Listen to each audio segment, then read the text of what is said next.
Você quer uma câmera hypada por uma celebridade e não por uma subcelebridade? Então eu vou te dar uma, tá? Essa câmera aqui é da primeira geração de câmeras, tem uma lente prime fantástica. Essa aqui ainda tá até com a lente, com a tampa da lente original, tá? É uma Xenon, tá? Chama Infrafocus 35 FMA, tá? É um tijolo, mesmo, ó, a tampinha, tá? A porta dela tem uma tampinha aqui, dá pra ver? E aí você tira aqui, ó. Tem uma Xenonex Color Lens F38 2.8. Enfim, na boa.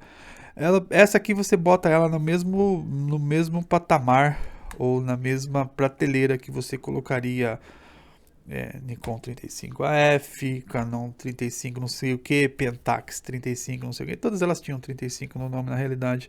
Todas elas, sem exceção. E ele tem esses dois olhos aqui de sapo. A câmera sapo, tá? Porque esses dois bagulhos são pra fora aqui. Olha só o tamanho disso daqui. Que nada mais é do que o emissor e o receptor de infravermelho do foco automático passivo dela, tá? Essa provavelmente também é a câmera que melhor você visualiza os emissor e o receptor de infravermelho, que é justamente isso. Todas as outras câmeras têm isso aqui embutido. Você tem que olhar lá dentro para poder enxergar. Aqui eles botaram mesmo na cara para não deixar a dúvida. Flash você liga aqui, que eu acho muito legal, tá? Você tem um dial, uau, você já tem um dial naquela época, tá? Que você tem, ó, chegando a bateria, tá bom? Tá com bateria, modo automático, modo self-timer. Ela tá puxando por causa que ela tá sem filme. Enfim, quando você liga ela é assim. Vai parar? Vai parar? Não vai? Vou desligar ela. Bate check, deixa eu ver com que bateria que ela tá aqui. Ah, tá, mas Duracell, era pra estar funcionando de boas. Enfim, ela tá funcionando de boa. Ela perdeu o acabamentozinho aqui, que é justamente onde tinha esse acabamento era onde saía esses dois buracos aqui é onde sai a correia dela. Eu nunca deixo câmera com correia, porque é pedir para ter um desastre uma hora.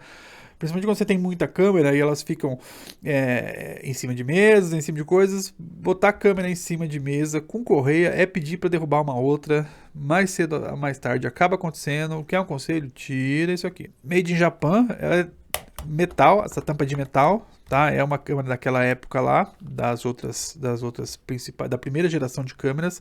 Ela tem um ISO aqui que você troca, parecido com o da Nikon, tá? Você usa esse anel aqui em volta da lente para poder escolher o seu ISO, que vai até ISO 400, tá? Tem um sensor aqui de luz. Enfim, é um tijolo, é uma câmera... Oi, essa dispara. As pilhas que já estavam nela devem estar miando, ela tá lenta. Mas enfim, por que eu falei da celebridade? Uma câmera hypada por uma celebridade de verdade e não uma pseudo-celebridade.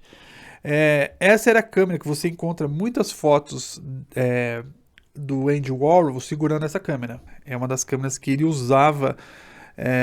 Enfim, ele usava câmeras de várias marcas. Ele tem fotos segurando Nikon, tem fotos segurando Canon, mas a Xenon parece que ele tinha uma preferência por elas mesmo, porque dizem, né, os pesquisadores ou quem conhece esse assunto, que depois da morte dele, no estúdio dele foi achada uma caixa de papelão grande que tinha, sei lá, 20, 30 câmeras desse modelo guardada na caixa, inclusive muitas delas sem usar. Então é possível que ele gostasse de fato dessa câmera, se ele ia dar isso de presente para as outras pessoas, ou se ele estava esperando que a câmera fosse quebrar e ele ter uma sempre à mão. Enfim, ele tinha mais problemas com câmeras do que eu tenho. Mas enfim, essa é considerada uma das câmeras do Andy Warhol, tá? Você consegue achar fotos na internet dele com essa câmera no pescoço, e que ele usava bastante, tá? E se Andy Warhol não for uma celebridade de verdade, eu realmente estou falhando em entender o que é uma celebridade, o que é uma subcelebridade, tá? Mas se fosse hypar uma câmera por causa de uma celebridade, isso aqui é legítimo, tá? Porque ele criou isso numa época em que às vezes ele era fotografado por outras pessoas e não produzia conteúdo para se promover ou promover as coisas que ele fazia. Ah, enfim, eu não estou aqui para falar sobre isso também. Lembrando, só para finalizar a nossa conversa sobre câmeras, é uma câmera da primeira geração, concorre diretamente ombro a ombro com a F35 da Canon, da Nikon, da Pentax, da Olympus, de quem quisesse entrar no mercado nessa primeira geração, concorre com essa câmera de pé de igualdade. A Chinon botou na lente, pelo coating da lente eu vejo que é uma lente bem cuidada, e entendo que a Chinon deve ter colocado nesse modelo algo que seja do mesmo nível do que a Nikon e a Canon e a Pentax, todo mundo colocava, os outros fabricantes colocavam, em função de brigar no mesmo mercado, de querer vender produtos para os mesmos clientes. Tá? Então fica aí, é pesada, é um trambolho, é de metal a câmera, enfim, tem todos esses detalhes que caracterizam as câmeras dessa época, mas enfim, no que se diz respeito ao desempenho da ótica dela, ó, eu tenho a tampinha, Chinon.